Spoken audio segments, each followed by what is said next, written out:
আমন্ত্রণ চ্যানেল 24 এর নিয়মিত স্বাস্থ্য বিষয়ক সাপ্তাহিক আয়োজন বাংলাদেশ স্পাইন অর্থোপেডিক হাসপাতাল সুস্থ মেরুদণ্ড অনুষ্ঠানে। প্রিয় দর্শক, আপনাদের সাথে আছি আমি ডাক্তার অর্থি চক্রিয়েভ।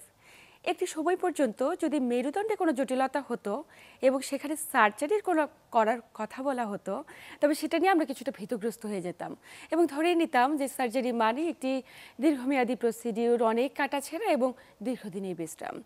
তবে চিকিৎসা বিজ্ঞানের অত্যাধুনিকতায় সার্জারি কিংবা স্পাইনে কোনো জটিলতা হলে সেটি সার্জারিতে এসেছে সম্পূর্ণ নতুন দিগন্ত, এন্ডোস্কোপিক স্পাইন সার্জারি, এবং যেটাকে বলা হয়ে থাকে চিকিৎসা বিজ্ঞানের নিঃশব্দ বিপ্লব। দর্শক, আজ আমরা কথা বলবো এন্ডোস্কোপিক স্পাইন সার্জারি নিয়ে। কি কারণে এটি করা হয়ে থাকে, কারা করতে পারবে এবং কারা পারবে না, এবং কোথায় এটি করা হচ্ছে বাংলাদেশে।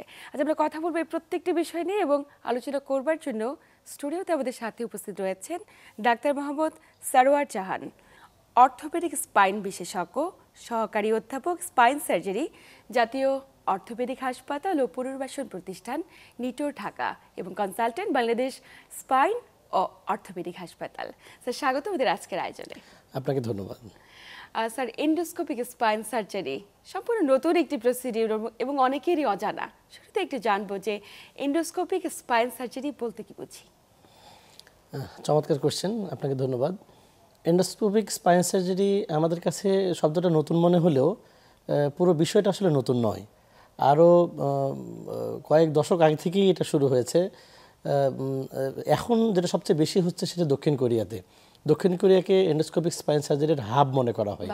সেখান থেকেই আমরা এটা শুরু হয়েছে। বাংলাদেশে আমরা এটা রিসেন্টলি শুরু করেছি, এই জন্য আমাদের কাছে বিষয়টা নতুন মনে হতে পারে।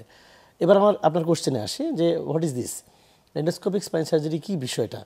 এটা হচ্ছে একটা ব্যাপার যে আমরা যদি গতানুগতিকভাবে চিন্তা করি যে মেরুদণ্ডের যে প্রক্রিয়াগুলোতে, যে অসুখগুলোতে আমরা স্পাইনে অপারেশনের প্রয়োজন হয়, তখন আমরা কনভেনশনালি মেরুদণ্ডের অংশটুকু ওপেন করে কেটে মাংসপেশিগুলোকে সেপারেট করে আমরা অপারেশনগুলো করতাম। কিন্তু এই প্রক্রিয়ারই আধুনিকতম যে সংস্করণ সেটা হচ্ছে এন্ডোস্কোপি। এন্ডোস্কোপি মিন করে যে আমরা কোনো কাটাছেঁড়া করব না, একটা ছোট একটা ছিদ্রের মাধ্যমে, ছিদ্রের অনেক ডায়ামিটার, অনেক ভেরিয়েশন থাকতে পারে। আমরা ইউজুয়ালি যেটা করি সেটা হচ্ছে 8 মিলিমিটার, এটা লেস দেন 1 সেন্টিমিটার। এতটুকু একটা ছিদ্রের মাধ্যমে কিছু স্পেশাল কিছু ইনস্ট্রুমেন্ট আছে, সেই ইনস্ট্রুমেন্টের মাধ্যমে আমরা স্পাইনের মেরুদণ্ডের যে স্পেসিফিক যে প্রবলেমটা আছে সেটা আমরা সলভ করতে পারছি। এটা একটা চিকিৎসা বিজ্ঞানের একটা, আপনি বলেছেন ইতিমধ্যে, একটা অভূতপূর্ব নিঃশব্দ বিপ্লব। এটা শুধুমাত্র এটা বলার জন্য বলা নয়, এটা আমরা যারা অপারেশন করছি, যারা যে পেশেন্টগুলো পাওয়া যাচ্ছে, তাদের যে রেজাল্টগুলো পাওয়া যাচ্ছে, সেটা দেখলেই এই জিনিসগুলো সম্পর্কে আরো বেশি স্পষ্ট ধারণা হচ্ছে। নিশ্চয়ই। এবং স্যার, এই যে ছিদ্রের মাধ্যমে ছোট্ট একটি অপারেশন, কিন্তু স্পাইন তো খুব একটি গুরুত্বপূর্ণ অঙ্গ বা পার্ট আমাদের শরীরের, যেটি আমাদের শরীরে ভারসাম্য রক্ষা করছে। আমরা নিত্যদিনে চলাফেরা করছি, হাঁটছি, এত কিছুর একটি মাধ্যম। কিন্তু সেখানে আসলে কোন কোন ধরনের জটিলতার জন্য আপনারা এই ধরনের সার্জারি পরামর্শ দিয়ে থাকেন? চমৎকার কোশ্চেন। জটিলতাগুলো হচ্ছে যে মেইনলি 3টা বড় ইন্ডিকেশনে আমরা অপারেশনগুলো করি। তার মধ্যে প্রথম প্রবলেমটা হচ্ছে পিএলআইডি। পিএলআইডি বলতে আমরা যেটা বুঝি সেটা হচ্ছে যে মেরুদণ্ডের 2 হাড়ের মাঝখানে যে ডিস্ক থাকে, সে ডিস্কটা সরে যায়, সরে গিয়ে পিছন দিকে যে নার্ভগুলো থাকে, স্পাইনাল কর্ড থাকে, সেখানে প্রেশার ক্রিয়েট করে। যখন এই ঘটনা ঘটে তখন সেটাকে আমরা পিএলআইডি বলি। এটা আমরা অনেকেই জানি।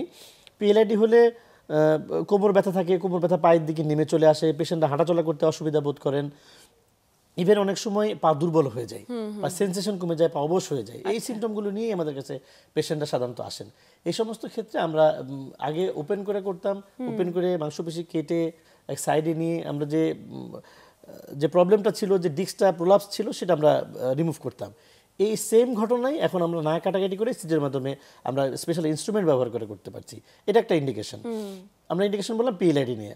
আর আরেকটা শব্দ আছে, সেটা স্টেনোসিস নামে একটা টার্ম আছে মেডিকেল সায়েন্সে। স্টেনোসিস মানে হচ্ছে যে অংশটুকু স্পাইনাল কর্ডের একটা নির্দিষ্ট অংশ চারিদিক থেকে সরু হয়ে আসে, স্পাইনাল কর্ডটাকে অথবা নার্ভটাকে চেপে ধরে থাকে। এই যে সিচুয়েশনটাকে আমরা স্পাইনাল ক্যানাল স্টেনোসিস বলি। এই স্টেনোসিসেও আমরা এন্ডোস্কোপিক স্পাইন সার্জারি আমরা করছি। এটা শরীরের বিভিন্ন এরিয়া আছে, যেমন সার্ভাইকাল স্পাইন এরিয়া আছে, ডরসাল স্পাইন এরিয়া আছে, এবার লাম্বার স্পাইন এরিয়া আছে। সবগুলো এরিয়াতেই এই এন্ডোস্কোপের মাধ্যমে এটা করা সম্ভব। বাহ, তার মানে একদম আমার পিছনের ঘাড় থেকে শুরু করে কোমরের নিচ ভাগ পর্যন্ত পুরোটাতে যে কোনো ধরনের জটিলতা হলে ছিদ্রের মাধ্যমে ধরনের অপারেশনটা করা সম্ভব। স্যার একটু জানবো যে এই যে একটা অপারেশনের কথা শুনছি, এটা কি বাংলাদেশের সব জায়গায় অ্যাভেলেবল? বাংলাদেশে সব জায়গায় এটা ইনস্ট্রুমেন্টাল বেসড একটা সার্জারি, সো ইনস্ট্রুমেন্টালগুলো অনেক বেশি কস্টলি। তো যে সমস্ত হসপিটাল এই ইনস্ট্রুমেন্টগুলো ওনারা এস্টাবলিশ করতে পারেন সেখানে এটা করা সম্ভব। এখন আমাদের দেশে আমরা বাংলাদেশের স্পাইন অ্যান্ড অর্থোপেডিক হসপিটালে আমরা এটা শুরু করেছি এবং এটা খুব ভালোভাবে রান করতেছে। সরকারি পর্যায়ে এখন পর্যন্ত নিউরোসায়েন্স হসপিটালে কিছু কাজ হচ্ছে আমরা শুনেছি, আর অন্য অন্য জায়গাতে খুব বেশি এখন পর্যন্ত এস্টাবলিশড হয়ে ওঠে নেই। একটু জানবো যে স্পাইন সার্জারির কথা বলছি, সেক্ষেত্রে একটা ছোট্ট ছিদ্র, কিন্তু পিএলআইডি তো অনেক ক্ষেত্রে জটিল হয়ে দাঁড়ায়। ছিদ্রের মাধ্যমে কি সবসময় রিকভারি করা সম্ভব, নাকি বিশেষ কোনো রোগীর ক্ষেত্রে এটি কার্যকর এবং অন্যান্য রোগীর ক্ষেত্রে কার্যকর নয়? ব্যাপারটা এরকম নয়, এটা শুধুমাত্র যারা পিএলআইডি রোগে আক্রান্ত, পিএলআইডিতে যে ডিস্ক প্রলাপস হয়, এই ডিস্ক প্রলাপসের জন্য এটা চমৎকার সার্জারি। তবে ডিস্ক প্রলাপসের সাথে সাথে অনেক সময় আমরা পাই যে মেরুদণ্ডের যে হাড্ডিগুলো আছে সেই হাড্ডিগুলো অনেক সময় নড়বড়ে থাকে। যদি এইটা যদি পাওয়া যায়, আনস্টেবল যদি কোনো সেগমেন্ট থাকে অথবা যদি লিস্থেসিস থাকে, তাহলে এটা দিয়ে এখনও মানে হয়তো বাইরের দেশগুলোতে ওনারা এটা করতে পারেন, আমাদের দেশে আমরা এখনো শুরু করতে পারি নাই। এটা ইনস্ট্রুমেন্টাল, পুরোটা ইনস্ট্রুমেন্টাল বেসড একটা বিষয়। এই ইনস্ট্রুমেন্টগুলো এখনো আমরা অ্যাভেলেবল করতে পারি নাই, এটা একটা আমাদের জন্য কনস্ট্রেইন। কিন্তু এটাও পসিবল। তার মানে বাইরের দেশগুলোতে হচ্ছে, কিন্তু আমরা সেটা চেষ্টা করছি করবার। যদি ইনস্ট্রুমেন্টের বিষয় থাকে যে ইনস্ট্রুমেন্টকে ইনসার্ট করতে হবে, ইনস্ট্রুমেন্ট পুট করতে হবে, তাহলে সেটা আমরা এখনো শুরু করি না। আমরা শুধুমাত্র পিএলআইডি বা স্টেনোসিসের ক্ষেত্রেই আমরা এখন পর্যন্ত সীমাবদ্ধ আছি। আচ্ছা স্যার, এই যে ছোট্ট একটি ছিদ্র দিয়ে অপারেশনটি করা হচ্ছে, কত সময় লাগে, প্রক্রিয়াটা আসলে কি রকম? যখন একজন ব্যক্তি হাসপাতালে ভর্তি হচ্ছে, নিশ্চয়ই ডায়াগনোসিস করা জরুরি যে সমস্যাটি আসলে কি রকম, এবং সেটি করার পরে পূর্ব প্রস্তুতির কোনো প্রয়োজনীয়তা রয়েছে কিনা? না, এটা অ্যাজ ইউজুয়াল ডায়াগনোসিসের বিষয়টা তো আমরা, আপনি কনভেনশনাল অপারেশন করেন কিংবা আমরা এন্ডোস্কোপি দিয়ে করি, যাই করি না কেন, আমাদের ডায়াগনোসিসের প্রক্রিয়াটা সেম। আমরা পেশেন্টের যে কমপ্লেইন নিয়ে আসছেন, ইউজুয়ালি আমরা বলেছি ইতিমধ্যে যে তার কোমর ব্যথা থাকবে, কোমর ব্যথাটা পায়ের দিকে নেমে আসে, অনেক সময় পেশেন্ট হাঁটতে কষ্ট পান, ক্লোডিগেশন থাকে। এই সমস্ত ক্ষেত্রে আমরা যখন পেশেন্ট আসে তখন আমরা এক্স রে করি, এমআরআই করে কনফার্ম করি যেটা পিএলআইডি রোগে আক্রান্ত নাকি স্টেনোসিস রোগে আক্রান্ত নাকি ওনার ইনস্টেবিলিটি আছে কিনা, এই জিনিসগুলো আমরা আগে শিওর হই। দেন তখন ডিসিশন নেওয়ার প্রয়োজন হয় যে আমরা কোন প্রক্রিয়াতে মানে এটা প্রসিড করব, বিষয়টা এরকম। সেক্ষেত্রে স্যার যে নর্মাল যে প্রসিডিউর, যেটা এখন পর্যন্ত আমাদের দেশের ম্যাক্সিমাম জায়গাগুলোতে হচ্ছে, যে কেটে একটি বড় অপারেশন করে এবং সেখানে দীর্ঘদিন বিশ্রামের প্রয়োজন রয়েছে, দীর্ঘ একটি কাটা ছেঁড়া রয়েছে, এবং এই প্রক্রিয়ার সঙ্গে ছিদ্রের মানে বিশেষ কোনো পার্থক্য রয়েছে কিনা, বা রোগীরা আসলে কিভাবে উপকৃত হচ্ছে? এটা আরেকটা চমৎকার একটা বিষয়, এটা সবাইকে জানতেই হবে। এটা জানার জন্যই খুব ইম্পর্টেন্ট বিষয়, সেটা হলো যে কনভেনশনাল যে ওপেন সার্জারি আর এন্ডোস্কোপি স্পাইন সার্জারির যে বিশাল পার্থক্য, আমি আগে সুবিধাগুলো বললে আপনি বুঝতে পারবেন যে আমাদের এখানে বাড়তি কী সুবিধা পাচ্ছি। প্রথম সুবিধা হচ্ছে যে আমাদের মিনিমালি ইনভেসিভ। এটা আমরা ওপেন করে যখন ট্রেডিশনাল সার্জারি করি তখন কিছু না কিছু 2 ইঞ্চি বা 3 ইঞ্চি পরিমাণ জায়গা আমাদেরকে কাটতে হয়, এটা ক্ষেত্রে বিশেষে কম বেশি হতে পারে। কিন্তু এন্ডোস্কোপের মাধ্যমে করলে এটার পরিমাণ একটা ফিক্সড, এটা 8 মিলিমিটার। আমাদের যে ট্রকার ইউজ করি বা যে ডাইলেটর ইউজ করি সেটা ডায়ামিটার অনুযায়ী আমাদের ওখানে ছিদ্র করতে হয়। এর চেয়ে বেশি করলে যেমন অসুবিধা, ছোট করলে তো ওইটা ইনস্ট্রুমেন্টে ইনসার্ট করা যাবে না। সো আমাদের এখানে মিনিমালি ইনভেসিভ করতে পারতেছে, এটা একটা সুবিধা। 2 নম্বর সুবিধা হচ্ছে মিনিমাম কাটা ছেঁড়া। সো পেশেন্টের অপারেটিভ রিলেটেড যে পেইন হওয়ার কথা অপারেশনের পরে, সেটা ইউজুয়ালি হয় না। আচ্ছা আচ্ছা, বাহ, এটা একটা চমৎকার বিষয়। ইভেন আমাদের অপারেশন করা রোগীদের যেটা আমরা রেজাল্ট যেটা পাচ্ছি, অপারেশন করতেছে আগের দিন, পরের দিন সকালে রোগী উঠে বসে আছে, পরের দিন রোগী সকালে উঠে হাঁটাহাঁটি করতেছে, আমরা দুপুরে ছুটি দিয়ে দিচ্ছি। ইভেন এটা ডে কেস সার্জারি হিসেবেও দুনিয়ার সব জায়গায় প্রচলিত, যে তারা সকালে যদি অপারেশন হয় ইভেন তারা বিকেলে বা সন্ধ্যা তারা বাসা চলে যেতে পারে, এটা হওয়া পসিবল। নিশ্চয়ই। এটা 2 নম্বর সুবিধা। এটা নিয়ে যে এত ভীতগ্রস্ততা, যে একটা কোমরের অপারেশন করব এবং সেটা নিয়ে আমরা কতদিন পরে অফিস করতে পারবো, স্বাভাবিক কর্মকাণ্ডে ফিরতে পারবো, এই ভয়ের জায়গা থেকে আমরা অনেকটাই আসলে সামনে এগিয়ে আসতে পেরেছি একটা ছোট্ট ছিদ্রের মাধ্যমে। অবশ্যই এটাই আমরা ইনফরমেশন দিতে চাই সবাইকে, যে এই যে ভয়ের জায়গা থেকে আমরা সবাইকে ইনফরমেশন দিতে চাই, সবাইকে জানাতে চাই, সবাইকে সচেতন করতে চাই যে এখানে এত ভয় পাওয়ার বিষয় নেই। আরো কিছু সুবিধার কথা যেটা বলতেছিলাম, যে এই যে সুবিধাগুলো, রোগীদের এত সুবিধা নিয়ে এসেছি আমরা স্পাইনের একটি ছোট্ট ছিদ্রের মাধ্যমে অপারেশন করে, আমরা এগুলো সম্পর্কে জানাবো দর্শকদের। অনেক কিছু জানার আছে, তবে সময় হচ্ছে একটু ছোট্ট বিরতি নেবার। প্রিয় দর্শক, বাংলাদেশ স্পাইন অর্থোপেডিক হাসপাতাল সুস্থ মেরুদণ্ড অনুষ্ঠান থেকে নিচ্ছি ছোট্ট একটি বিরতি, সাথেই থাকুন।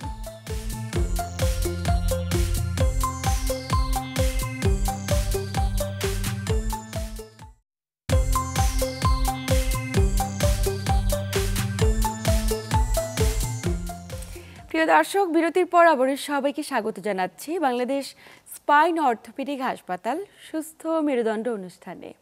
আপনাদের সাথে আছি আমি ডাক্তার অর্থি জখরিফ এবং আমার সাথে আছেন একজন বিশেষজ্ঞ চিকিৎসক। স্যার, বিরতির পর আবারও স্বাগত আমাদের আজকের আয়োজনে। ধন্যবাদ।